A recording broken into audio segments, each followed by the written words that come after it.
வணக்கம். ராஜ் நியூஸ் தொலைக்காட்சியின் விவாத நேரத்திற்கு உங்களை அன்புடன் வரவேற்பது தமிழரசி சிவக்குமார். இன்றைய விவாதத்திற்கான தலைப்பை பார்க்கலாம். தாவேகா பாமரர்களுக்கான கட்சி, பண்ணையாளர்கள் கட்சி அல்ல. 1967 போல் 2026 நிச்சயம் மாற்றம் வரும். அரசியலில் நிரந்தர எதிரியும் இல்லை, நண்பனும் இல்லை. மத்திய மாநில அரசுகள் மோதிக்கொள்வது சிறுபிள்ளைத்தனமானது. யாரை குறிவைத்து பேசுகிறார் நடிகர் விஜய் என கேள்வி. இது பற்றிய விவாதத்தில் கலந்து கொண்டு பல்வேறு கருத்துக்களை முன்வைக்க வந்திருக்கும் விருந்தினர்களை ராஜ் நியூஸ் தொலைக்காட்சியின் சார்பாக வரவேற்கிறோம். முதலில் இணையத்தின் வழியாக இணைகிறார் மூத்த பத்திரிகையாளர் திரு வீரா லோகேஷ் அவர்கள். சார் வணக்கம். அடுத்ததாக அரங்கிற்கு வந்திருக்கும் அரசியல் விமர்சகர் திரு பார்த்திபன் அவர்கள். சார் வணக்கம். பிஜேபியிலிருந்து திரு வெங்கடேஷ் அவர்கள். சார் வணக்கம். வெங்கடேஷ் சார், உங்களிடமிருந்து தான் இன்றைய விவாதம் தொடங்குகிறது. தமிழக வெற்றி கழகத்தோட 2ஆம் ஆண்டு விழா தொடங்கியது. அந்த கழகத்தோட தலைவர் பேசியிருக்கிறார். அதில் முக்கியமாக நம்ம டு பி அண்டர்லைன்ட் அப்படின்னு சொல்கிற மாதிரி மத்திய மாநில அரசுகள் மோதிக்கொள்வது சிறுபிள்ளைத்தனமானது. ஒரு தேசிய கட்சி, மத்தியில் ஆட்சியில் இருக்கக்கூடிய ஒரு கட்சி, அந்த கட்சியை பற்றிய ஒரு விமர்சனம் சிறுபிள்ளைத்தனமானது என்று விஜய் அவர்கள் மேற்கோள் காட்டியிருக்கிறார். எந்த விஷயத்தை வச்சு அவர் இந்த மாதிரியான வார்த்தையை உபயோகித்திருப்பார்? இல்லை, எந்த விஷயத்தை வச்சு அவர் உபயோகப்படுத்துறார் நீங்கள் அவரை தான் கேட்கணும். ஏன் அப்படின்னா, என்ன புரிதலோடு அவர் மேடையில் பேசினார்ன்றது எனக்கு பெரிய ஆச்சரியமாக இருந்துச்சு. யாருன்னா எழுதி கொடுக்குறாங்களா, இல்லை இவராக ஏதாவது பேசணுன்றது பேசுகிறாரான்றது கவனிக்கப்பட வேண்டிய விஷயமாவே எதுவுமே கிடையாது. ஏன் அப்படின்னா, மத்திய மாநில அரசுகள் என்ன விளையாட்டு விளையாடுறாங்க? கெட் அவுட் மோடின்னு சொல்லி உதயநிதி அவர்கள் ஹேஷ்டாக் பண்ணுறோன்னு சொல்லி டிஎம்கே பண்ணோன்னா எங்கள் மாநில தலைவர் சொல்கிறார், நாளைக்கு காலம் நாங்கள் கெட் அவுட் ஸ்டாலின் பண்ணுவோம் அப்படின்னு. அப்போ கெட் அவுட் மோடி அப்படின்னு ஒருத்தர் சொன்னார்னா பாஜக தொண்டர்கள்லாம் பார்த்துக்கிட்டு அப்படியே வேடிக்கை பார்த்துட்டு இருப்பாங்களா? நாளைக்கு விஜய் பொதுவையில் ஒருத்தங்க அசிங்கமாக ஒரு பொதுவையில் ஒரு வார்த்தையை முன் வச்சானா விஜய் தொண்டர்கள்லாம் சும்மா தூங்கிட்டு இருப்பாங்களா? இது என்ன பேச்சு? இது மத்திய மாநில அரசுகள் விளையாடிட்டா இருக்கிறோம். அது இல்ல எழுதி கொடுத்தாங்களான்னா அப்ப ஆளுநர் அவர்கள் எழுதி கொடுத்து பேசுகிறாரா, இல்ல அண்ணாமலை அவர்கள் எழுதி கொடுத்து பேசுகிறாரா, இல்ல மோடி அவர்கள் எழுதி கொடுத்து பேசுகிறாரா என்ற ஒரு விமர்சனத்தையும் அவங்க முன்வைக்கிறாங்க இல்லையா? முதல்ல ஒரு விஷயம் தெரிஞ்சுங்க, இங்க இருமொழி கொள்கை மும்மொழி கொள்கையை பற்றி பேசுவதற்கான எந்த தார்மீக பொறுப்பும் எந்த தார்மீக ஒரு உரிமையும் திரு விஜய் அவர்களுக்கு இல்ல. கட்சியோட தலைவர் சார். எப்படி இல்லைன்னா, உங்களுடைய முதுகு சுத்தமா இருந்தா தான் நீங்க மற்றவங்க முதுக போய் பார்க்கணும். நீங்களே ஸ்கூல் நடத்துறீங்களா இல்லையா? படூரில் நடத்துறீங்களா? விஜய் வித்ராசிரமம்னு சொல்லிட்டு மும்மொழி கொள்கையை வச்சு அவங்க அப்பா பேரில் ஒரு ட்ரஸ்டியை ஆரம்பித்து அந்த இதுக்கு நாங்கள் கொடுக்குறோன்னு சொல்லி கொடுத்து அதில் மும்மொழி கொள்கையை சிபிஎஸ்சி சிலபஸில் தான் நடத்துறீங்க. நீங்கள் தான் தமிழ் பற்றாளனாச்சே, தமிழுக்காக உயிரே கொடுப்பீங்களே, எல்லா பாட்டிலையும் தமிழை முன்னிறுத்தீங்களே. நான் மும்மொழி கொள்கையை ஆதரிக்க மாட்டேன், இருமொழி கொள்கையை தான் ஆதரிப்பேன். அதனால் எங்கள் ஸ்கூலில், குறிப்பாக நான் நடத்துகிற ஸ்கூலில் இருமொழி கொள்கை தான் பின்பற்றுவேன்னு சொல்வதற்கு விஜய்க்கு திராணி இருக்கா, தெம்பு இருக்கா? என்ன பேச்சு இது? பொது வழியில் இன்னமும் இவர் சொல்கிறதெல்லாம் நம்புறதுக்கு இங்கே என்ன பைத்தியக்காரனை உட்காந்துருக்கானுங்க மக்களுங்களாம் அறிவில்லை, எல்லாருமே யோசிக்க மாட்டாங்க. இதெல்லாம் என்ன நடக்குது நாட்டில்? காமெடியாக ஒன்று மேலே இருந்து ஒரு ஃபன் ஸ்பீச் மாதிரி இருக்குங்க. அது ஒரு அறிவார்ந்த அரசியல் தலைவரை பேசுகிற பேச்சாங்க. அது 2 பேர் காமெடி பண்ணுறாங்களா, 2 பேர் பேசி வச்சு விளையாடுறாங்களா, சிறுபிள்ளைத்தனமாக இருக்குன்னா. 3 டிஎம்கே உடைய ஃபைல்ஸ் நம்ம வெளியிட்டிருக்காரு எங்கள் மாநிலத்தில். நாங்கள் அவங்களோட விளையாண்டுக்கிட்டா இருக்கோம். முதல் நாள் அவங்க ஹேஷ்டாக் பண்ணுறாங்க, மறுநாள் நாங்கள் ஹேஷ்டாக் பண்ணுறோம். நாங்கள் எதற்குமே நிகரானவர்கள், நீங்கள் எந்த லெவலுக்கு இறங்கி போனீங்களோ பிஜேபி தொண்டர்கள் அந்த லெவலுக்கு நாங்கள் இறங்கி வருவோம். நீங்கள் என்ன லாங்குவேஜ் பண்ணுறீங்களோ அதே லாங்குவேஜ் எங்களால் சொல்ல முடியுன்றதை எங்கள் மாநில தலைவர் ஒவ்வொரு போது நிரூபிச்சுட்டு இருக்காரு. இன்னைக்கு பேட்டியில் கூட சொல்கிறார், நீங்கள் எந்த லெவலுக்கு வார்த்தைகளை யூஸ் பண்ணுறீங்களோ அதே லெவலில் கிரவுண்டில் இறங்கி நாங்கள் யூஸ் பண்ணுவோம் அப்படின்னு. சும்மா இந்த அரசியலுக்கு பொத்தா போக்கா இல்லாமல் எதை வச்சு அவர் இவங்க 2 பேர் வேஷம் போடுறாங்க. மக்களை எல்லாம் காக்க வேண்டிய ஒரு மாபெரும் பணியில் இருக்கின்ற கட்சிகள் இப்படி ஹேஷ்டாக்ல விளையாடுறது, சமூக வலைத்தளங்களை விளையாடுறத பார்த்தா எனக்கு ரொம்ப சிரிப்பா இருக்குது. மக்களுக்கான நலத்திட்டங்களை பற்றி யோசிக்காமல், மக்களுக்கு நலத்திட்டம் இவர் தமிழக வெற்றி கழகம் ஆரம்பிச்சு 1 வருஷம் ஆயிடுச்சு, சரிங்களா? என்ன மக்கள் நலத்திட்ட பணிகளை உங்களை முன்னெடுத்தாங்க? 3 வாட்டி பொது வழிக்கு வந்திருக்காரு, இதுவரை பிரஸ் சந்திக்கல. என்ன முன்னெடுத்தாரு? என்ன சொல்கிறாரு? மக்களுக்கு முன்னாடி பண்ணையார் கட்சியாக இருந்துச்சு, அதெல்லாம் வீழ்த்திட்டு மற்றவங்க வந்தாங்க, அவங்களாம் இப்போ பண்ணையார் ஆகிட்டாங்கண்ணா. இதை சொல்கிறவர் ஒரு பண்ணையார் தானே? இது சொல்கிற ஒரு ஏழை பங்காளரா? அங்கே இருக்கிற ஆதவ அர்ஜுன் ஏழை பங்காளரா? திரு விஜய் அவ்வளோ ஏழை பங்காளரா? இவர் நம்ம பிரசாந்த் கிஷோர் ஏழை பங்காளரா? சொல்லுங்கள். அவங்களாம் ஏழை பங்காளர்களா? மறுநாள் சோத்துக்கு வழி இல்லாமல் அரசியலுக்கு அரசியல் செய்கிறாங்களா? அவங்களாம் பண்ணையார்லாம் இல்லை, ஜமீன்தார்லாம் இல்லை, அதுக்கெல்லாம் மேலே எவ்வளோ கோடி இருக்குன்னு அவங்களுக்கே தெரியாது, அவ்வளோ கோடி வச்சுருக்காங்க. என்ன அரசியல் நிகழ்வுக்கு இங்கே இறங்கி மற்றவர்களை பற்றி நீங்கள் சொல்கிறது நம்ம என்ன கண்டிஷனில் இருக்குன்றது பொது வழியில் அவங்க தெரிவிக்கணும்ல. எதையோ ஒண்ணு பேசணும்னு ஒரு வைரல் பண்ணுன்றதாக பண்றாங்க தவிர ஆழ்ந்த அரசியல் திறனோ இதை வைத்து எப்படி நகரணும். எவ்வளவு பேர் பாருங்க, இந்த பிரசாந்த் சார் கூப்பிட்டு வந்திருக்கீங்க, அவர் வந்தவனே கையெழுத்து போட மாட்டேன்ட்டார். கெட் அவுட்ன்ற ஒரு இதுல வந்து போர்டில் நான் கையெழுத்து போட மாட்டேன்னு ஃபர்ஸ்ட் விலகி நிற்கிறார். ரெண்டாவது பிரசாந்த் சார் பேசுறப்ப குஜராத் மாடல் தான் பெஸ்ட் மாடல் அங்கேயே பதிவு பண்றாரு. இதே டிஎம்கே எழுத்து தான் இன்றைக்கு விஜய் அவர்கள் வந்து பேசுறார். டிஎம்கே பற்றி பிஜேபி பற்றி நேரடியா பேர் சொல்ல கூட அவருக்கு துணிவு இல்லாம மறைமுகமா சொல்றார். பேரை கூட அவர் சொல்ல மாட்டார். அந்த அளவு அவர் ஈஸியா அவர் கடந்து போறாரு. அப்படி அவர் பேசுறப்ப அவர் என்ன சொல்றாரு, பிரசாந்த் கிஷோர்கிட்ட வந்து இதே பிரசாந்த் கிஷோரும் இதே ஆதவ் அர்ஜுனாலும் 2021 தமிழ்நாட்டில் திமுக வர்றதுக்கு காரணமா இருந்தாங்களா இல்லையா? மாற்று இல்ல. அன்னைக்கு ஆதவ் அர்ஜுன் தெரியாது அது பண்ணையார் கட்சி, இது அன்னைக்கு ஆதவருக்கு தெரியாது திமுக மன்னராட்சின்னு தெரியாதா? அவரே இப்ப அங்க உள்ள வந்திருக்கிறதுனால அவரோட வியூகத்துல 2026 நிச்சயமாக மாற்றம் வரும் அப்படின்னு விஜய் அவர்கள் வந்து பேசியிருக்காரு. அதை பற்றிய கருத்து உங்ககிட்ட அப்புறமா வாங்கிக்கிறேன். ஏன்னா முதல் சுற்று கருத்துக்களுக்கு நான் போக வேண்டும். தமிழ்நாடு இளைஞர் கட்சியை சேர்ந்த திரு வீரா லோகேஷ் அவர்களுடைய கருத்துக்களை தான் இப்ப கேட்க போறேன். அதற்கு முன்னதாக சற்று முன்னதாக நம்முடன் அரங்கிலே இணைந்த தமிழக வெற்றி கழகத்தின் திரு RK ஜலீல் அவர்களை வரவேற்கிறேன். சார் வணக்கம். லோகேஷ் சார், நீங்க சொல்லுங்க, இது சிறுபிள்ளைத்தனமானது என்று பயன்படுத்திய அந்த வார்த்தையை தான் நாங்க ரொம்ப சிறுபிள்ளைத்தனமா பாக்குறேன். அரசியல்ல ஒரு ஆழ்ந்த அறிவோ என்ன நடந்துட்டு இருக்குன்னு கூர்ந்து கவனிக்கிற அந்த திறனோ இல்லாமல் நாம பேசுற வார்த்தைகள் வைரலா போகணும், அதை மட்டுமே மையமாக வைத்து பேசப்பட்ட வார்த்தைகள் தான் இவை என்று வெங்கடேஷ் அவர்கள் குற்றம் சாட்டியிருக்கிறார். உங்களோட வியூ பாயிண்ட்ல எப்படி இருக்கு? இல்ல வெங்கடேஷ் அவர் சொல்றதுல முக்கியமா நான் ஒரு பாயிண்ட் அட்ரஸ் பண்ணது, உரிமை என்ன உரிமை இருக்கு அப்படின்னு கேக்குறேன்.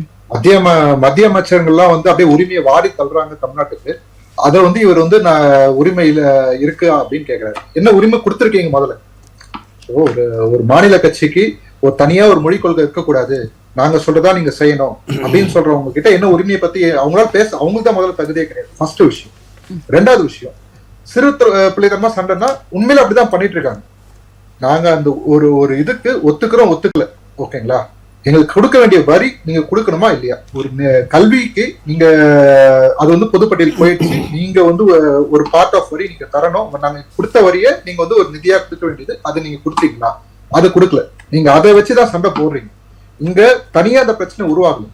அந்த வரி சம்பந்தப்பட்டுதான் இந்த பிரச்சனை வருது. அந்த பிரச்சனைனால்தான் இந்த விஷயம் வெடிக்குது மறுபடியும், ஓகேங்களா? இங்க தமிழ்நாட்டுல யாரும் வந்து மும்மொழிக்கு எதிரானவங்கன்னா வந்து 3 மொழி கட்டாயம் சொல்றதுதான் எதிரானவங்க. 2 மொழி நாங்க போதும் கட்டாயம். இன்னொரு மொழி நாங்க எங்களுக்கு வேணும்னா நாங்க படிச்சுக்கிறோம். படிக்கணும்னு நினைக்கிறவங்க அதுக்கு தகுந்த மாதிரி படிக்க நிறைய இடம் இருக்கு, அங்க போய் படிச்சுக்க போறாங்க. இது சிறுபுலத்தனமா இருக்கான்னு கேட்டா ஆமா. இவங்க போடுற சண்டை வந்து டாபிக்கை டைவர்ட் பண்றாங்க. இங்க இப்போ நேத்து நடந்த விஷயத்த இருக்கு. நேத்து ஆசிரியர்கள் பெரிய அளவுக்கு போராட்டம் நடந்துட்டு இருக்கு. ஆனா இங்க திமுக அரசு என்ன பண்றாங்க, டப்புன்ட்டு லோக்சபா சீட்ஸோட ஷேரிங் பத்தி நமக்கு தமிழ்நாடு கம்மியா வருதுன்னு சொல்லி வேற ஒரு விஷயத்த டைவர்ட் பண்றாங்க. இந்த மாதிரி ஒவ்வொரு பிரச்சனைக்கும் இவங்க வேற ஒரு விஷயத்த மறைக்கிறதுக்காக இந்த ஒரு விஷயத்த கொண்டு வராங்க. இதுல 2 பேருமே கூட்டுதான், பிஜேபியும் சரி டிஎம்கேயும் சரி, 2 பேருமே கூட்டு போட்டுதான் மற்ற விஷயங்களை மறைக்கிறதுக்காக இந்த மாதிரி விஷயங்களை செஞ்சுட்டு இருக்காங்க. இது அவங்க பிளான் பண்ணி தான் செய்யறாங்க. அது கண்டிப்பா சிறுபுலத்தனமா தான் இருக்கு.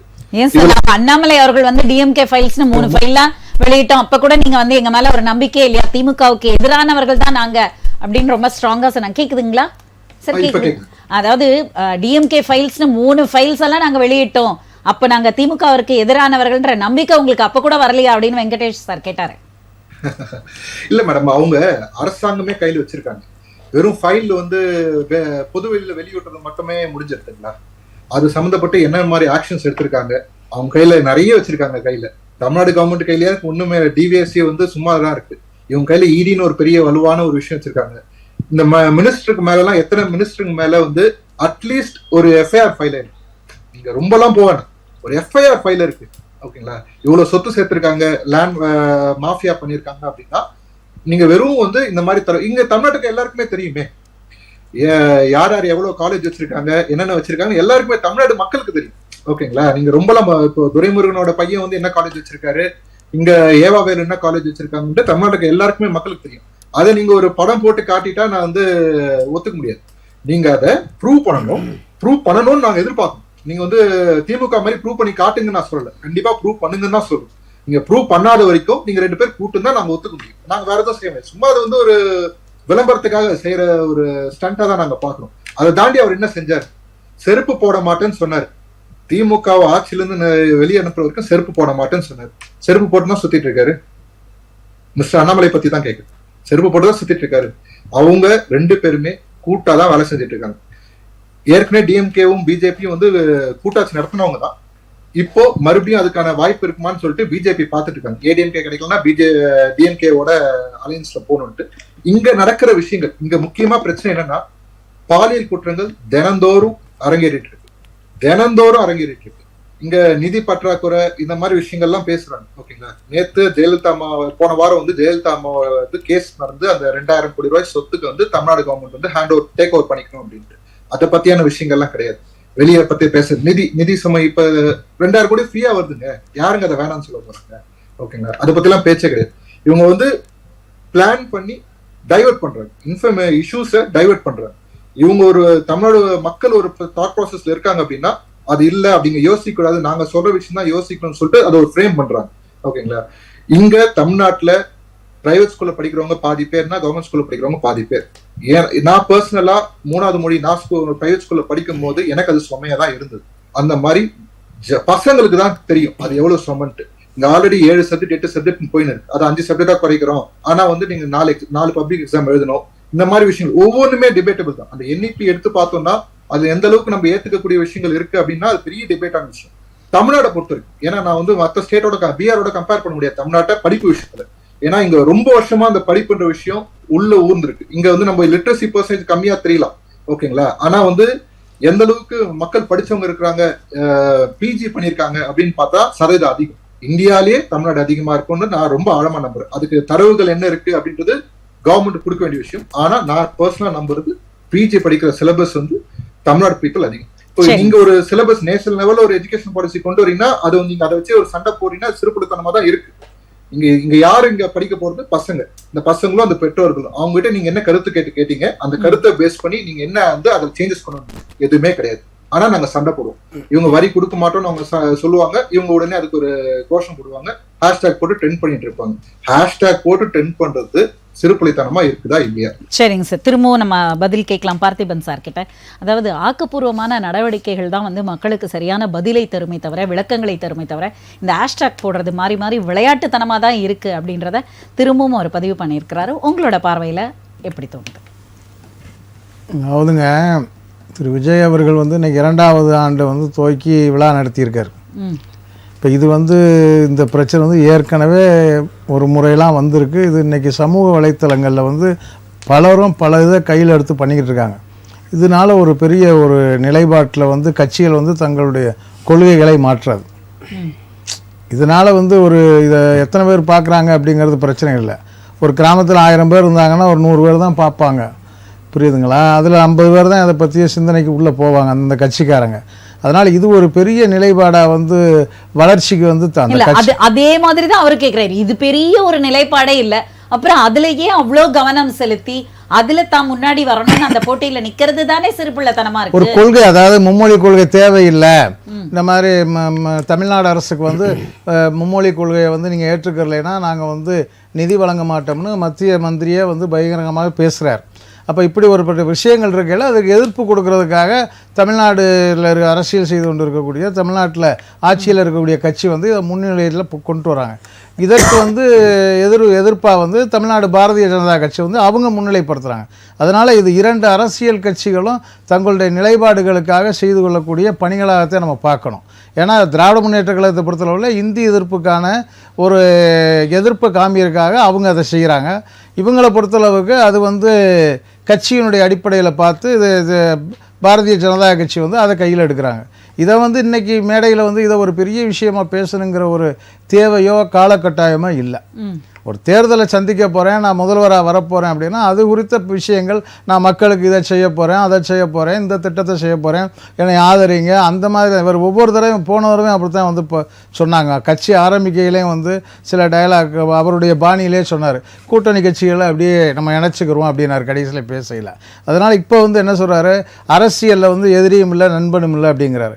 அப்போ அவர் கட்சி ஆரம்பிக்கையிலேயே தனித்து 234லையும் போட்டியிடுவோம், 1967 1977 வந்து ஒப்பிட்டு பேசுகிறார். அது அந்த நிலைப்பாடு என்பதே வேற. அப்போ வந்து 67 வந்து காங்கிரஸ் கட்சிக்கும் திராவிட முன்னேற்ற கழகத்துக்கும் இருமுனை போட்டி.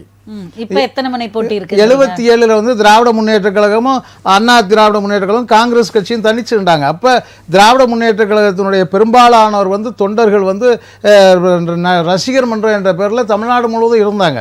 அந்த அடிப்படையில் திராவிட முன்னேற்ற கழகத்திலிருந்து விலகினவங்க மக்கள் செல்வாக்கில் வந்து எம்ஜிஆர் அவர்கள் வந்து மக்கள்கிட்ட வந்து ஒரு பேர் பெற்றதுனால ஆட்சிக்கு வந்தார்.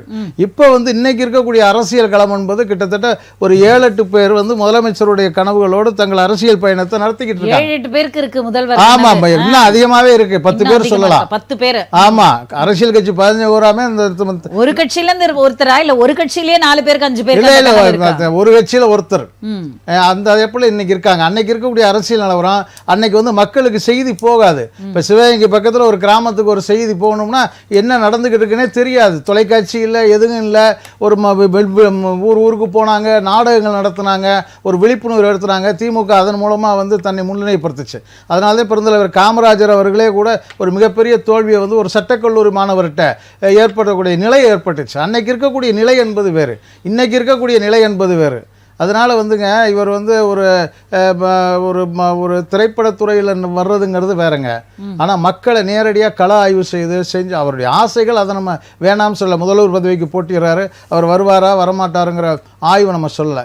ஆனால் அந்த நிகழ்ச்சிக்காக ஆண்டு கொண்டு இருக்கக்கூடிய அரசுகளை வந்து குறை சொல்லி மத்திய அரசுக்கும் மாநில அரசுக்கும் ஒரு இணைப்பு இருக்குது, தொடர்பு இருக்குது அப்படிங்கிற மாட்ட மக்களை வந்து திசை திருப்பக்கூடாது. நான் ஆட்சிக்கு வந்தால் மண்ணை பொண்ணாக்குவேன், பொண்ணை இதாக்குவேன், இப்படி செய்வேன், அப்படி அந்த மாதிரி வேற ஏதாவது கடந்த காலங்கள்ல நீங்க சொல்லலையா அதிமுக ஆட்சிக்கு பிஜேபிக்கும் தொடர்பு இருந்ததுன்னு சொல்லிட்டு இன்னைக்கு வாய் புளிச்சது மாங்காய் புளிச்சது பேசக்கூடாது.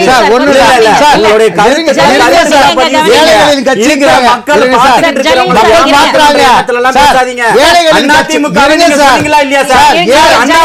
சொன்னீங்களா இல்லையா? பிஜேபியும் அதிமுகவும் கூட்டணின்னு கூட்டணியில இருந்தாங்க. தொடர்பு இல்லை எடப்பாடி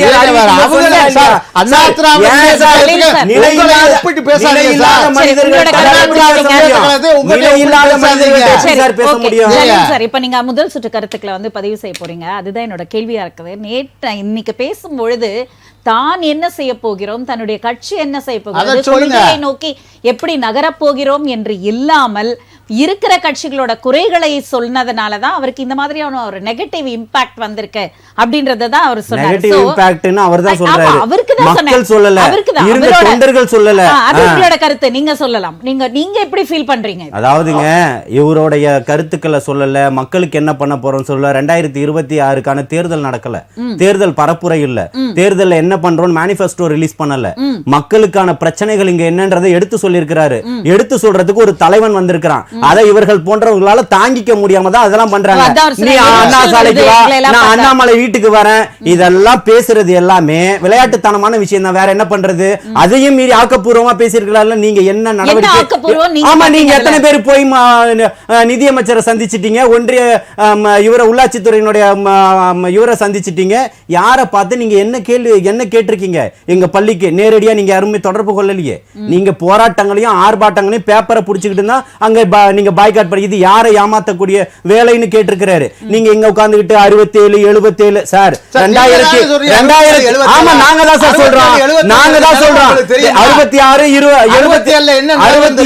77 எப்படி மாற்றம் இருக்குதோ 2026ல மாற்றம் வரும்.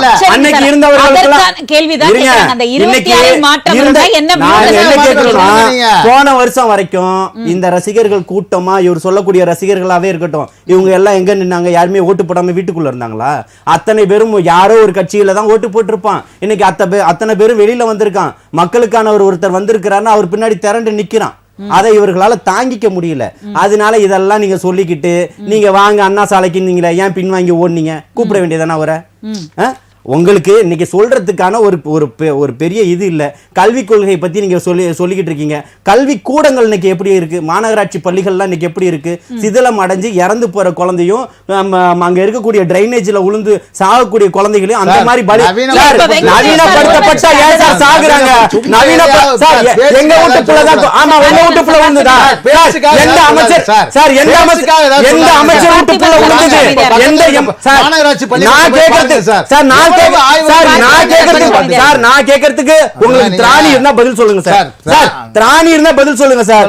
எந்த கவுன்சிலர் வீட்டு குழந்தை இதுல விழுந்து இறந்திருக்கு இல்ல மாநகராட்சி பள்ளியில எந்த எம்எல்ஏ எந்த மினிஸ்டர் போறாங்க சொல்லுங்க. இன்னைக்கு நீங்க சத்துணவு திட்டம் ஒண்ணு போட்டுக்கிட்டு இருக்கீங்க இல்லையா, அம்மா ஆரம்பிச்சது, எம்ஜிஆர் ஆரம்பிச்சது, கர்ம வீரர் காமராஜர் ஆரம்பிச்சதுன்னு இன்னைக்கு எத்தனை பேர் ஒரு கவுன்சிலர் உட்கார்ந்து சாப்பிட்டாருன்னு சொல்லுங்க இந்த ஒரு மாசத்துல? இந்த 2025 என்ன சார் நீங்க பேசுறீங்க? மக்களை ஏமாற்றக்கூடிய வேலைகளை தான் திமுக பண்ணுது. பிஜேபியோட சேர்ந்து பிஜேபியில இருந்த அந்த வெங்கடேஷ் வந்து ஒரு கேள்வி வச்சாரு. சரி, மும்மொழி கொள்கையை வந்து நாங்க ஆதரிக்க மாட்டானா, ஆனா விஜய் வித்யாசிரம்ல அந்த 3வது மொழி இருக்கிறதே ஏன் அங்க இருந்தே அவரோட இல்ல எனக்கு வேண்டாம் 2 மொழி ஆரம்பிச்சிருக்கலாமே. இந்திய வந்து திணிப்பதான் எதிர்க்கிறோம்னு சொல்றாரு. இங்க படிக்கக்கூடியவர்களுக்கு எந்த தடையும் இல்ல. நீங்க யாரெல்லாம் என்ன மொழிகள் கற்றுக்கொள்ள வேண்டுமோ தாராளமா, அது உங்களுடைய விருப்பம். உங்களுடைய விருப்பத்துல நான் வந்து நான் பண்ண மாட்டேன்னு சொல்றதும் ஒரு விதமான திணிப்பு தான், எதிர்ப்பு தான். அதை நாங்க பண்றதுக்கு தயாரா இல்ல.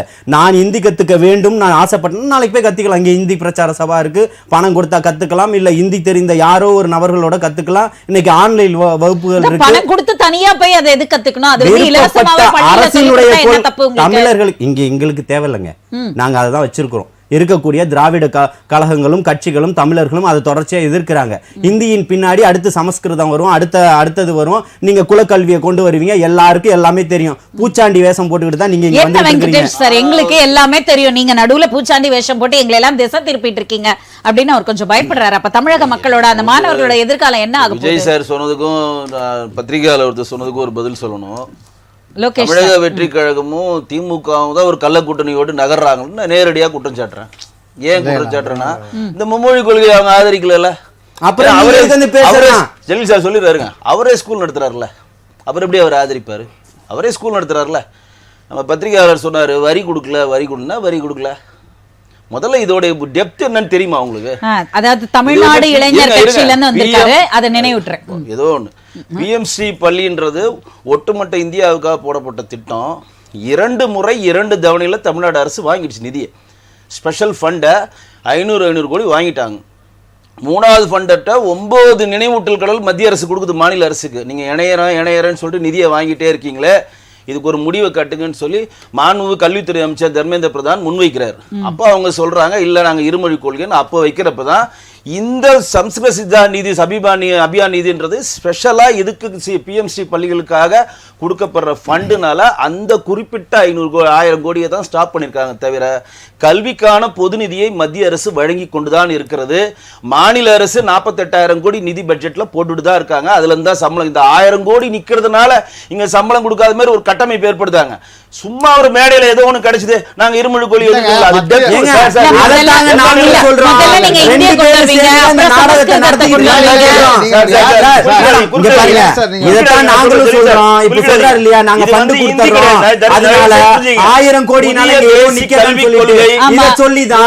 ஆசிரியர்களை போடல, ஆசிரியர்களுக்கு சம்பளம் கொடுக்கல, அடுத்து வரக்கூடியவர்களுக்கு பென்ஷன் கொடுக்கல. இதெல்லாம் சொல்லிதான் புரிதல் விஜய் சாருக்கு தெரியல. அதெல்லாம் தெரியாமலா வரலங்க. தெரியாம அண்ணாமலை ஐபிஎஸ் படிச்சுட்டு அரசியலுக்கு வந்து ஒரு மாநில தலைவரா இருக்கும்போது இதையே உள்வாங்கி வரக்கூடிய எங்களுக்கு எந்த விதமான பயமும் அச்சமும் இல்ல. பயமும் அச்சமும் யாருக்கு தனிச்சு நீங்க நில்லுங்க. இப்ப பேசிட்டு இருக்காங்கல்ல, இவங்க 2 பேரோட தான் நீங்க கூட்டணி சொல்ற அந்த குதிரையில ஏறி நீங்க சவால் செஞ்சு வந்தீங்க. பிஜேபி இங்க தமிழகத்துல எப்படி கூட்டணியில இருக்காங்க? அதிமுக அந்த கள்ள கூட்டணியில் வந்த பிரசாந்த் கிஷோரை கையில வச்சுக்கிறாங்க. அந்த கள்ள கூட்டணியில் இருந்த கையில வச்சு பிரசாந்த் கிஷோர் எந்த கட்சியை சார்ந்தவரா, எந்த கட்சியை சார்ந்தவரா, அந்த அடிப்படை கூட தெரியாம இருக்கிறார் பிரசாந்த் கிஷோர். எந்த கூட்டணியில வந்தவரா? பிரசாந்த் கிஷோர் எந்த கட்சிக்காரரா? உங்களோட கூட்டணி வச்சிருந்தாரா? இல்ல இல்ல, இதுக்கு பதில் சொல்லுங்க. சேர்த்து உங்களுக்கு தான் கேக்குறேன். நண்பர் வெங்கடேஷ் அவர்கள் உங்களை தான் கேக்குறேன். பிரசாந்த் கிஷோர் உங்களோட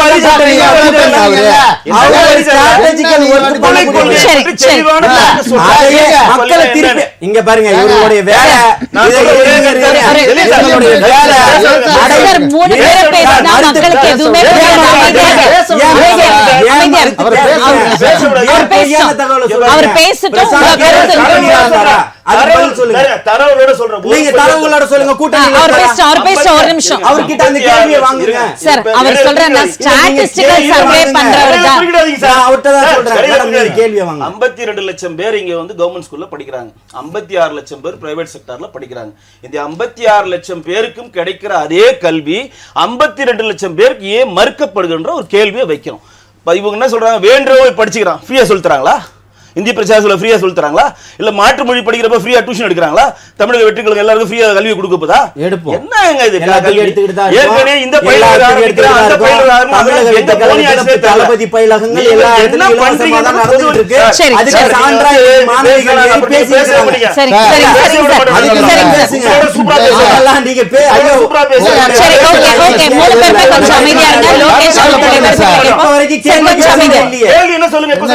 பிரசாந்த் கிஷோர் உங்களோட கூட்டணியில இருந்தாரா? அவரை நாங்க கூட்டிட்டு வந்துட்டோமா?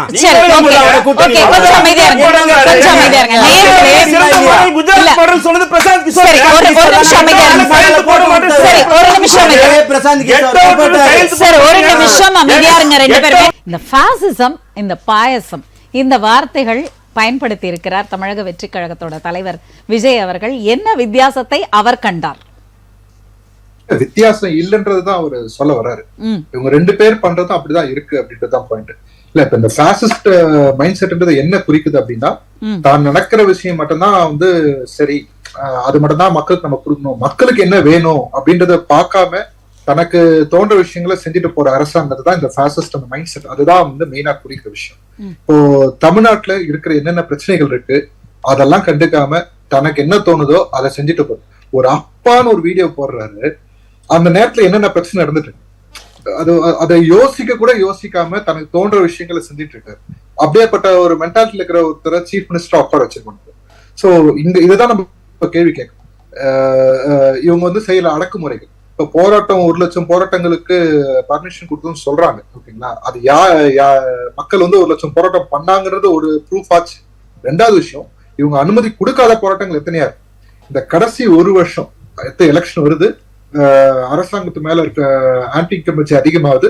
சோ போராட்டங்களோட எண்ணிக்கை, கொடுக்க பெர்மிஷன் கொடுக்குற எண்ணிக்கையில குறைக்கணும் அப்படின்ற ஒரு தாட் ப்ராசஸ். இது ஒரு தனி விஷயம். போலீஸ் வச்சு என்னென்ன மாதிரி அடக்குமுறைகள் எல்லாம் பண்றாங்க அப்படின்றத நம்ம பார்க்கணும். இதேதான் சென்ட்ரல்லையும் பிஜேபி பண்ணுது, ஓகேங்களா? அவங்களால முடிஞ்சு இப்போ வரி தரமாட்டோம்னு சொல்ற விஷயம் அவரு வெங்கடன் கூட சொன்னாரு, நாங்க இந்த ஒரு பர்டிகுலர் விஷயம் தான் நிதி கொடுக்கல, மத்ததெல்லாம் கொடுத்துட்டு இருக்கோம் அப்படின்னு சொல்றாரு. ஜிஎஸ்டி ஆரம்பிச்சதுல எடுத்துப்போம்.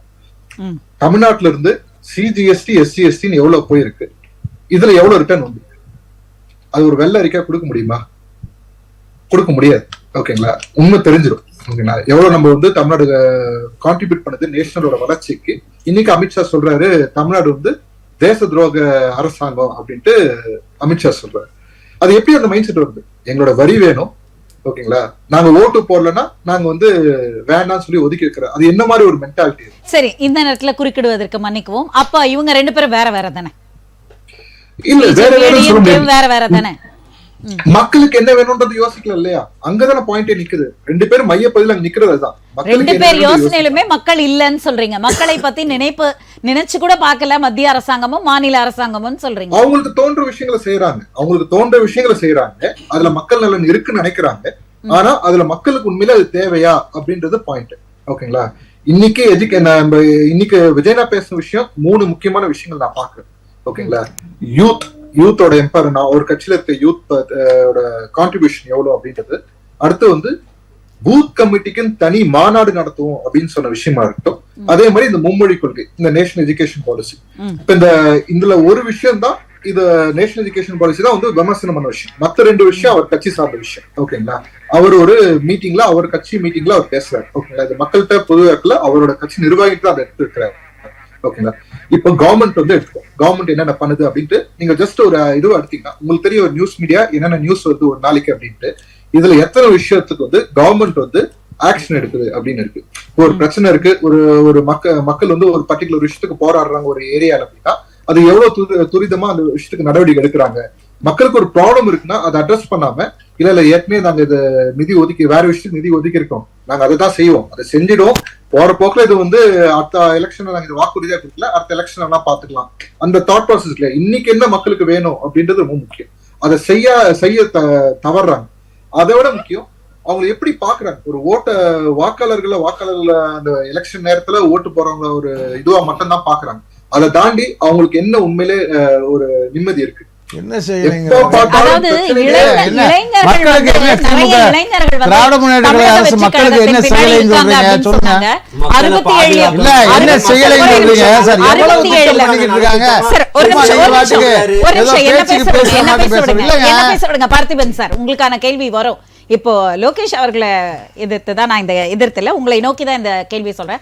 67 இளைஞர்கள் அண்ணா பின்னாடி இருந்தாங்க, 77 இளைஞர்கள் எம்ஜிஆர் பின்னாடி இருக்காங்க. இப்போது இளைஞர்கள் இங்குதான் இருக்கிறார்கள். இங்க இருக்கிற இளைஞர்களோட கூட்டத்தை பார்த்துதான் எரிச்சல் வருகிறதுன்னு வெங்கடேஷ் அவர்கள் சொன்னார். இளைஞர்களுக்கெல்லாம் ஒரு பெரிய மகாசக்தியாக உதாரண புருஷராக அண்ணாமலை அவர்கள் இளைஞர்களை வந்து வழி நடத்திட்டு இருக்காரு. அப்ப தமிழக இளைஞர்களுக்கெல்லாம் ஒரு மிகப்பெரிய சரி இருங்க சார், நான் கேள்வியை முடிக்கல, அதுக்குள்ள நீங்க என்ன சொல்றீங்க சொல்லுங்க.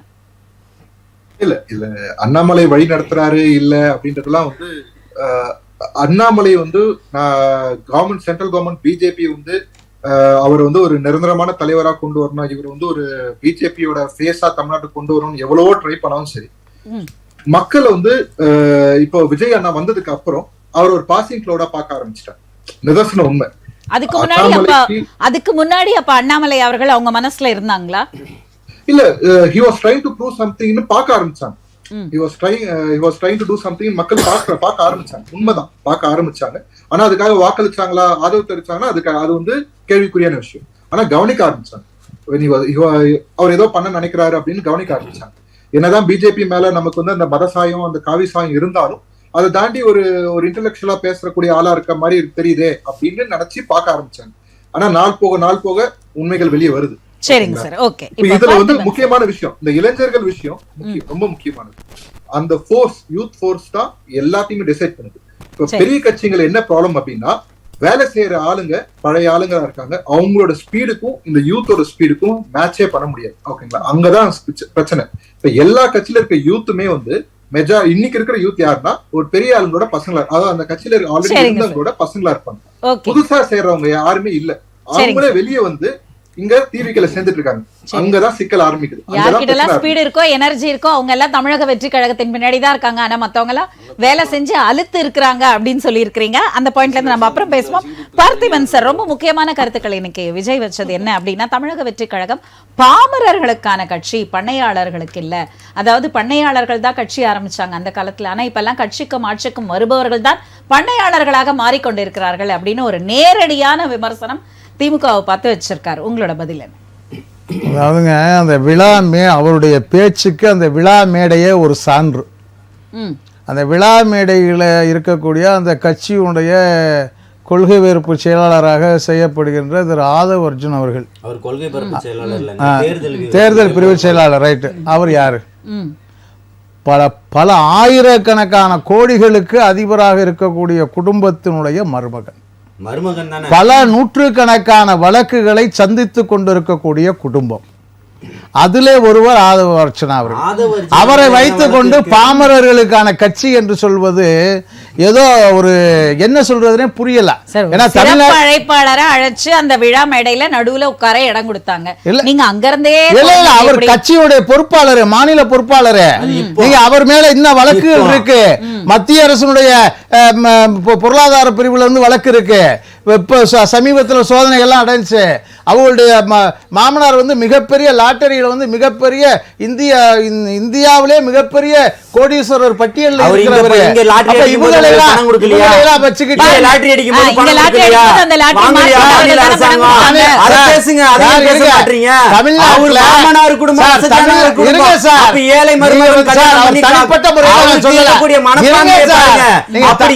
மகனுக்கு தான் கல்யாணம் பண்ணி கொடுத்துருக்காரு. தனிப்பட்ட முறையில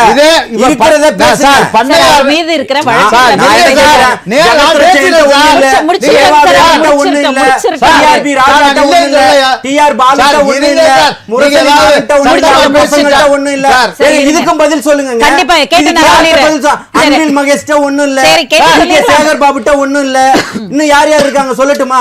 சரி. ஏங்க, நான் சொன்ன கருத்துக்கு நான் சொல்ற கருத்துக்கு பதில் சொல்லுங்க சார். என்ன நீங்க சார், பேசுறீங்க? நான் சொல்ற கருத்துக்கு பதில் சொல்லுங்க ஒருத்தரை சார். வச்சுக்கிட்டு சார், ஒரு ஒரு அசைவ உருந்து சாப்பிடுறவர் வச்சுக்கிட்டு எல்லோரும் சைவ உணவு சாப்பிடுவோம் சொன்னா எப்படி இருக்கும்? அப்படித்தான் சார் இருக்கு. எது அவங்க உரிமை சார், என்ன உரிமை? அவங்க உரிமை. அது என்ன உரிமை? அது ஏன் உரிமை? நான் அசைவ விருந்தா சாப்பிடுவேன் சார். இல்ல சார், அது உங்களுக்கு எரிச்சல் சார், இருக்குதா? அது இதுதான் மாதிரி. பாயாசம், சார், இதுதான் பாயாசம். ஒரு மேடையில இதுதாங்க சைவ பாயாசம். உணவு எல்லாரும் அவங்களுக்கு இங்க பாருங்க, அந்த மாதிரி இருக்கு அவங்க சார் இது. தட்டுல வச்சு தின்னாதாங்க தப்பு. பக்கத்துல சார், அவங்க தட்டுல வச்சு தின்னாதாங்க தப்பு. சார், இதெல்லாம் நீங்க பக்கத்துல உட்கார பேசாதீங்க. வச்சுக்கிட்டு நான் என்ன கேக்குறேன்? ஒரு மிகப்பெரிய ஆமாங்க. வழக்குல சம்பந்தப்பட்டிருக்காரு. யாரு சம்பந்தப்பட்டிருக்காரு? இந்தியாவுடைய மிகப்பெரிய யாரு பொருளாதார- சம்பந்தப்பட்டிருக்காரு? என்ன நீங்க பாட்டுக்கு? இவரு மேல என்னங்க குற்றச்சாட்டு? பண்ணையாரு செந்தில் நீங்க. பாலாஜி மேல என்ன குற்றச்சாட்டு? சார், நீங்க அதை பொன்முடி மேல என்ன பேசாதீங்க குற்றச்சாட்டு? சார். நீங்க துரைமுருகன் மகன் மேல என்ன மக்களுக்கு என்ன செய்ய குற்றச்சாட்டு? சார், போறா? பதில் சொல்லுங்க அதை சார். சொல்லுங்க. ராஜா ஆராசா மேல என்ன சார், குற்றச்சாட்டு? நீங்க கனிமொழி வந்து மேல என்ன சார், குற்றச்சாட்டு? மக்கள் சார், பதில் சொல்லுங்க சார் இதுக்கு. சார், ஜலீல் பதில் சார், அவர் சொல்லுங்க. கேட்டது, பதில் நீங்க- சொல்ற மாதிரி ஆளை கூப்பிடுங்க. அவங்க- பதில் சொல்றதுக்கு இங்க பாருங்க, 4 வருஷம் நாங்க இருங்க, திமுக இருங்க. ஆதரவாளர்னு சொல்லிட்டு இருங்க. எல்லாத்தையும் கடந்து போறோம்னா சார், ஜலீல் இல்ல சார். சார், பார்த்திபன் நீங்க சார் சொல்ற கொஞ்சம் மாதிரி- அமைதியா இருங்க. நீங்க சொல்ற மாதிரி திரு விஜய் சார், இங்க பாருங்க சார், எந்த இங்க தொடர்பு பாருங்க, இல்லாத மாதிரி எந்த தொடர்பு பேசுறீங்க? இருக்கு? என்ன தொடர்பு இருக்கு? ஒரு வழக்கு காட்டுங்க சார், ஒரு வழக்கு காட்டுங்க சார். சார், ஒரு வழக்கு காட்டுங்க. என்ன சார் நீங்க நீங்க பேசுற அத்தனை மக்கள் சார், இருங்க, இருங்க, இருங்க, நினைக்காதீங்க. நீங்க பேசுறதெல்லாம் கேட்டுட்டு மக்கள் கேடையே கிடையாது. அதெல்லாம் நீங்க பேசாதீங்க. என்ன நீங்க பேசுங்க. இப்ப நான் கேட்டல பட்டியல் என்ன? அதுல சார், ஆமா இல்ல சார், இவர் நிரபராதின்னு சொல்லுங்க. சார், நீங்க சார், சொல்ற சார், சொல்லுங்க சார். பதிலு. மார்ட்டின் கிட்ட லாட்டரி அடிக்கும் போது சார், பணம் வாங்கினீங்களா இல்லையா? Sir, Jaleel sir. என்ன சார் பேசுறீங்க? சார், ஏதாவது சின்ன பசங்கள்ட்ட போய் சொல்லுங்க சார். 4 வருஷத்துக்கு சார், முழுக்க உறவா இருப்பாங்க. யாரு நீங்க இல்லையா? நீங்க கூட தான் ஒரு விஷயத்துல ஏங்க, வந்து நீங்க ஒரு இதான உடனே பிஜேபி பெரிய லெவல்ல பண்றீங்க. ஆமா, ஏன் நீங்க பிஜேபியை கொண்டு வந்தது யாரு? நீங்க தானே ஆட்சி யார் தூக்கி சார் கொண்டு நிறுத்துனீங்க. வந்தா? நீங்க இல்லையோ? ஒரு திமுக சார், எப்ப சார்? 1967 ஜனசங்கம் கூட தெரியல. அப்ப திருநா திருட்டு இல்ல. முன்னாடி 10 வருஷத்துக்கு முன்னாடி திருநா திருட்டு இல்ல. 10-20 வருஷத்துக்கு முன்னாடி கொலை பண்ண கொலை இல்ல. கஞ்சா வித்தா கஞ்சா சார், இல்ல. நீங்க வாங்க. லாட்டரி வித்தா லாட்டரி கிடையாது. சரி, சரி, ரெண்டு பேருமே கொஞ்சம் சொல்லுங்க, அமைதியா இருங்க. கேள்விக்கு பதில் சொல்லுங்க சார். என்ன கேள்வி? என்ன கேள்வி? சொல்லுங்க. டிஆர்பி ராஜாட்ட பணம் இல்லையா? யார்ட்ட? பிச்சை எடுத்துக்கிட்டு இருக்காரா? யாரு சார், சார், சொல்லுங்க. நம்ம வந்து இங்க பாருங்க சார், நம்ம தலைப்பை விட்டு போயிட்டு இருக்கோம். சார், சார், ஜலீல் சார், சொல்றீங்க. நம்ம தலைப்பை விட்டு போயிட்டு இருக்கோம். பிச்சை எடுக்கிறாரா? இதெல்லாம் தேவையில்லாத யார்? ஆமா, பேசுறீங்க. சொல்லுங்க சார். ஏன் சார், என்ன நீங்க சார், நம்ம அந்த மாதிரிலாம் பேசக்கூடாது. இங்க பாருங்க, சார், நம்ம அந்த மாதிரிலாம் பேசக்கூடாது. இருங்க ஒரு நிமிஷம் ஜலீல் சார். சொல்லுங்க. அவர் நீங்க கேள்வியை மட்டும் கேட்கறீங்க. முதல்ல ஒரு நிமிஷம் பொறுமையா இருங்க. பார்க்கக்கூடிய அளவுக்கு உங்கள்ட்ட பணம் இருக்கு. சரி. அதுல மாற்றம் கிடையாது. சரி, அவர் சரிங்களா? முன்வைத்த இவங்க கருத்து முன்வைச்சது என்னன்றதை என்ன? நீங்க ஒருத்தர் பாருங்க சார். அவர் பணக்கார நீங்க வீட்டு வந்து மருமகனா? திசை திருப்பாதீங்க உங்களுக்கு சார். எங்க நீங்க வந்து வந்து திசை எரிச்சலா இருக்கு? திருப்பாதீங்க. அதை சொல்லுங்க. நீங்க திசை திசை திருப்பாதீங்க. திருப்புறது நீங்கங்க. திசை திருப்புறது நீங்க. பாமரர்கள் கட்சி பாமரர் தாங்க. சொல்லல. சரி, ரெண்டு பேரும் அமைதியா இருங்க சார். ஆட்டோ சார், ஓட்டுறவன் சார், அமைதியா கட்சியினுடைய இருங்க. பொதுச் செயலாளர் மாவட்ட சார், செயலாளர் சார். இளைஞர்களோட பேசுங்க சார். சார், இளைஞர்கள் மாற்றி அத்தனை பேசுங்க. பேரும் நீங்க தான் மாத்துறீங்க. ரெண்டு பேருமே அமைதியா இருங்க. நம்ம தலைப்பை நீங்க ஒட்டிய தான் மாத்துறாங்க. தலைப்பை ஒட்டிய கருத்துக்களை தான் வந்து நான் இப்ப வெங்கடேஷ் சார் கிட்ட கேட்கணும். இளைஞர்கள் அத்தனை பேரையும் கவரும் சக்தியாக திரு விஜய் அவர்களும், இளைஞர்கள் எல்லாருமே அந்த ரசிகர் மன்றம் அப்படின்றவங்க வந்து அப்படியே வந்து எல்லாரும் தொண்டர்களாக மாறி வியக்கும் வண்ணம் நடிகர் விஜய் அவர்கள் ஒரு மாபெரும் சக்தியாக தலைவராக உருவெடுத்து 2026 வாகை சூடுவார் என்ற ஒரு பெரிய நம்பிக்கையை எங்க தலைவர் எங்களுக்கு விதைத்திருக்கிறார்னு சொன்னார். உங்களோட நம்பிக்கை அதில் நம்ம தலையிடக்கூட விரும்பாது. முதல்ல வந்து திமுகவும் விஜயும் எந்த அளவு வந்து கள்ள கூட்டணியில் இருக்கிறாங்கன்றதுக்காக முதல்ல ஒரு பதிவு சொன்னேன். இப்போ பரந்தூர் விமான நிலையத்தில் 2 பேரும் ஒரே நிலைப்பாட்டில் இருக்காங்க. திமுக வந்து நீட்டில் 2 பேரும் ஒரே நிலைப்பாட்டில் இருக்கிறாங்க. அப்புறம் இப்போ இருமொழி கொள்கையில் ஒரே நிலைப்பாடு, பெரியாரில் ஒரே நிலைப்பாடு, இதெல்லாம் ஒரே நிலைப்பாடில் தானே நீங்கள் கடந்து போகிறீங்க. அப்புறம் அப்போ இருங்க, நான் முடிச்சு ஜெலி சார் தலையிட பேசி முடிச்சோம். இல்லை, நான் வரேன் நீங்க ஏன் டென்ஷன் ஆகுங்கன்னு தெரியல. இளைஞர்கள் தான் அரசியல் ஆளுமை இல்லாம விசிலடிச்சாங்குஞ்சிகளை வைத்துக்கொண்டு பெரிய ஆளுமை மாதிரி இளைஞர்களை கட்டமைக்கிற மாதிரி ஒரு கட்டமைப்பை உருவாக்குறாங்க.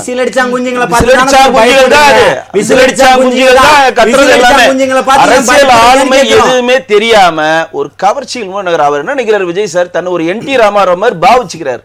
அப்படியே தேவுடு அப்படின்னு அப்படியே சர்ன்னு வந்து முதலமைச்சர் எல்லாம் நினைக்கிறார். அந்த கட்டமைப்பு இங்க கிடையாது. அது உங்களுக்கு நீங்க எவ்வளவு பேரை கொண்டு வந்தாலும் எவ்வளவு பெரிய ஆள பண்ணாலும் அரசியல்ல மக்களை பேசினா பேசவே முடியாது. உங்களை பேச விட மாட்டேன். அப்புறம் உங்களோட இது நான் பேச விட மாட்டேன். உங்களோட சூப்பரா நான் பேசுவேன். உங்களோட நான் சூப்பரா பேசுவேன். உங்களோட நான் சூப்பரா பேசுவேன். உங்களோட நான் சூப்பரா பேசுவேன். சார் உங்களோட அதிகமா பேசுவேன் சார். நீங்க என்ன பேசலன்னா நான் உங்களை பேச விட மாட்டேன். நீங்களோ அந்த நண்பரை யாருமே பேச விட மாட்டேன். யாருமே பேச விட மாட்டேன். நீங்க கருத்தை பதிவு பண்ணணும்னா யாரும் பதில் சொல்லுங்க. என் கருத்தை பதிவு பண்ணணும் யாரும் சொல்ல விட்டாதனா அவர் சொல்றாரு. உங்க புத்திசாலித்தனமா தாவேக்காவோட வச்சுக்கங்க. இங்க அரங்கத்துல கொண்டு வராதீங்க. எங்க கருத்தை பதிவு பண்ண விடுங்க. நான் பேசுறப்ப ஏன் இடம் இருக்கிறீங்க? ஏன் பயப்படுறீங்க? நாம தவறான நான் அப்படியே சொல்லுவேன். உங்க டர்ன் வரப்ப சொல்லுங்க. விவாதம் அது தவறோ ரைட்டோ உங்க டர்ன் சொல்லுங்க. விசில் அடிச்சாங்க குச்சின்றது கரெக்ட்டுங்க. விசில் அடிச்சாங்க குச்சிங்க. அதோட கருத்து உங்க டைம்ல நீங்க வந்து பேசுங்க. ஏன் அப்படி சொல்றேன்னா இன்றைக்கு வந்து அரசியலுக்குள்ள வந்துட்டு இன்னைக்கு வரையும் கிரவுண்டுக்குள்ளே போகல. நம்ம டாடா காட்டுற முதலமைச்சர் அவரு எல்லாம் மேல இருந்து டாடா காமிச்சா ஓட்டு வந்துருமா? அது அவங்களுடைய தனிப்பட்ட அவங்க கட்சியினுடைய கொள்கை. அதில் நம்ம தலையிட விரும்பல. ஆனா கட்சியினுடைய செயல்பாடு என்ன? நீ என்ன பண்ண போற? 8 லட்சம் கோடி தமிழ்நாடு கடன்ல இருக்கு. அது நீக்கிறதுக்கு எதனா புது திட்டம் வச்சிருக்கீங்களா? இங்க எடுக்கிற ஒவ்வொரு முடிவுக்கான உங்க நிலைப்பாடு என்னன்றது எந்த ஒரு தகவலுமே எதுவுமே இதுவரையும் கிடையாது. ஒரு போராட்டம் கிடையாது, உண்ணாவிரதம் கிடையாது, எதுவுமே கிடையாது.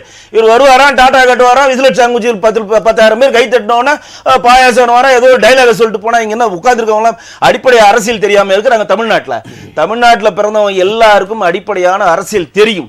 சினிமா கலைஞர்களை தூக்கி தூக்கி அடிச்ச ஊருது. சினிமா கலைஞர்களை எம்ஜிஆருடன், ஜெயலலிதாவுடன், அண்ணாவுடன், கலைஞருடனே முடிச்சிட்டாங்க சினிமா கலைஞர்கள். அதுக்கப்புறம் சினிமா சம்பந்தப்பட்ட யாருமே இங்க அரசியல் சரித்திரமே கிடையாது. மிகப்பெரிய உதாரணம் மக்கள் நீதி மய்ய கட்சியினுடைய கமலஹாசன் அவர்கள். நீ திமுக சரணடைஞ்சிட்டு எம்பி சீட் வாங்கி செட்டில் அடிச்சிட்டாரு. இதே திமுக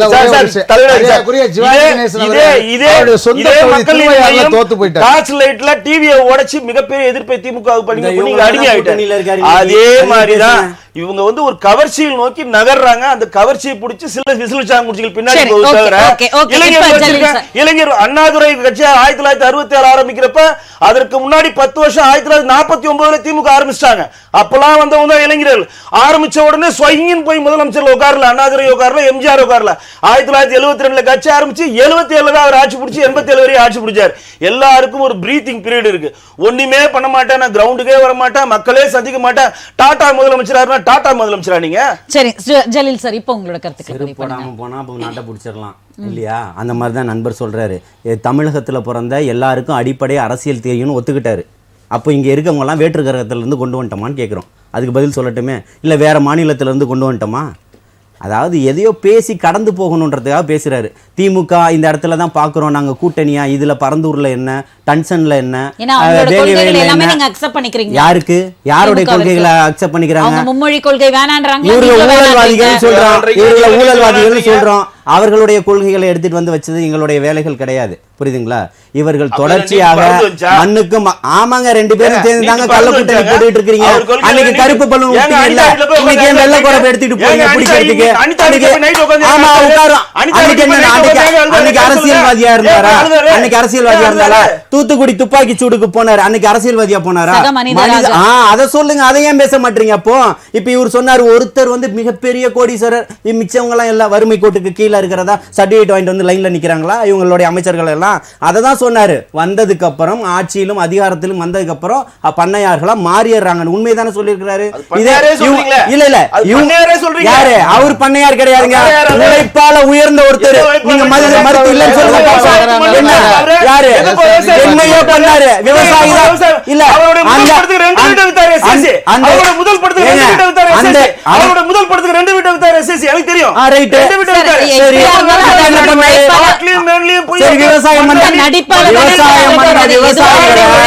விவசாயம் பண்ற விவசாயிகளை பிரதமர் பார்த்தாரா? ராணுவத்தை வச்சு அடக்குறீங்களா இல்லையா? விவசாயிகள் சொல்றாங்க, விவசாயிகளை டெல்லி உள்ள நுழைவுட்டீங்களா? பயந்து போய் ராணுவத்தை கொண்டு வந்து நிறுத்தினீங்களா இல்லையா? துப்பாக்கி ராணுவ வீரர்களோட நீங்க என்ன காமரா? ஏங்க எங்களுக்கு அரசியல் எப்படி பண்ணணும்னு தெரியும். இன்னைக்கு இருக்க அண்ணாமலை வந்து சொகுசா இருப்பாரு.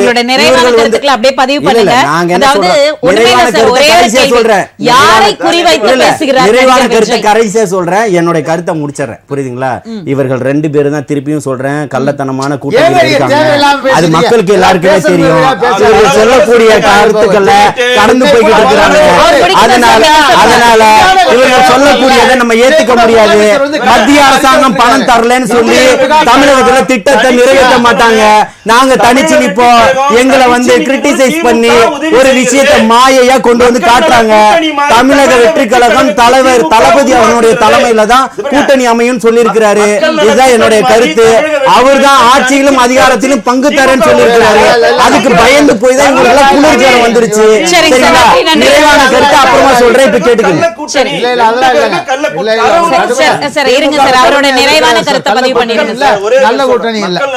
வைத்து எப்படி அன்றைக்கு வந்து ஜெயலலிதா அம்மையார் ஒரு ஸ்ட்ராட்டஜி யூஸ் பண்றாங்களோ அதையே திமுக இன்னைக்கு யூஸ் பண்ணி விஜயை வளர்த்து அவருடைய எதிர்ப்பு ஓட்டை சிதறடிக்கணும்னு சொல்லி கள்ள கூட்டணி. இல்ல அதெல்லாம் இல்லங்க.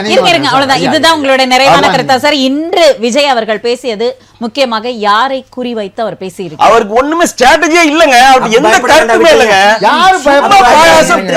எதனா ஒரு அரசியல் ஆழ்ந்த கருத்து அவர் பேசுனது பாத்தீங்களா? எதுவுமே ஆழ்ந்த கருத்து இல்ல.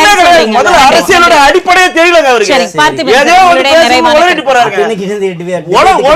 அதாவது ஒரு ஆளுமையா தரவுகளோட சொல்லணும். இப்ப நான் வந்து சம்ஸ்கிருத சித்தான்ஸ் அபியான் நிதி திட்டத்துல ஏன் நிதி தரலன்ற தரவுல சொன்னேன். கவர்மெண்ட் ஆபீஸ் கவர்மெண்ட் ஸ்கூல்ல எத்தனை பேர் படிக்கிறாங்க, பிரைவேட் ஸ்கூல்ல எப்படி தரவு ஒவ்வொன்றுக்கும் ஒரு புல்லட் பாயிண்ட்ஸ் கொடுக்குறேன்.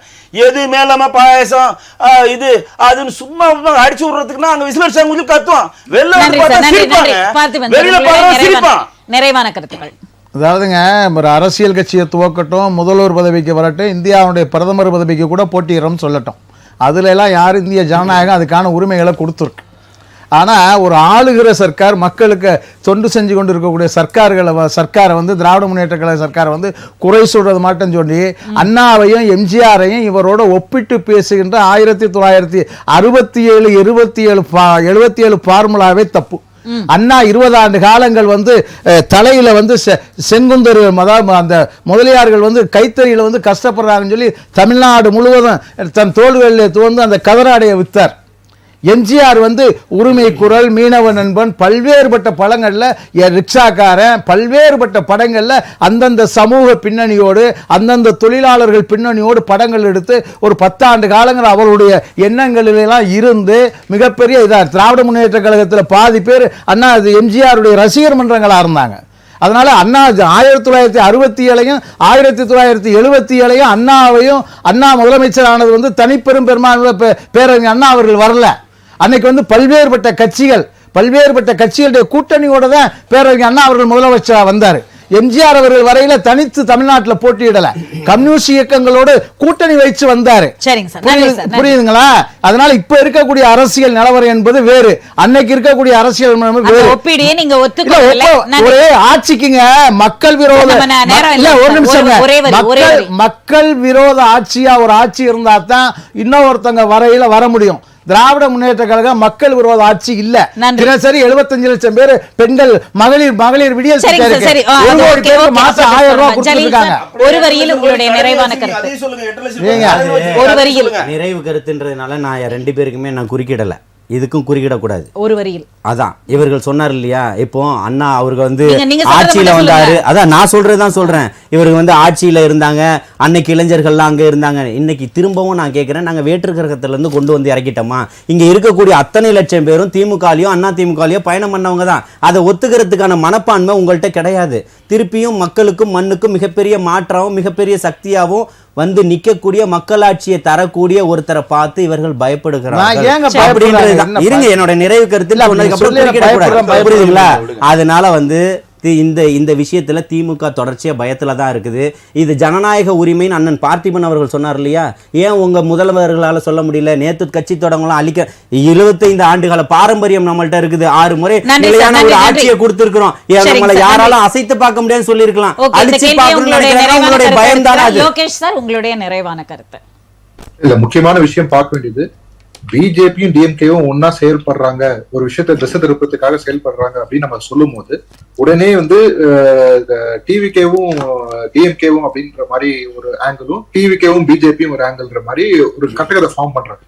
நம்ம மறுபடியும் சொல்றோம், இவங்களை வீழ்த்தணும்ன்றது ஒரு கட்சி தொடங்குற அன்னைக்கு ஒரு மேடையில ஒரு பொதுக்குழுல பொதுக்குழுல ஓப்பனா யாரா அறிவிப்பாங்க, அப்படி அறிவிச்சுட்டு வரவங்க இவங்களோட பேரே சொல்ல கூட்டணி சார். நன்றி சார், நன்றி.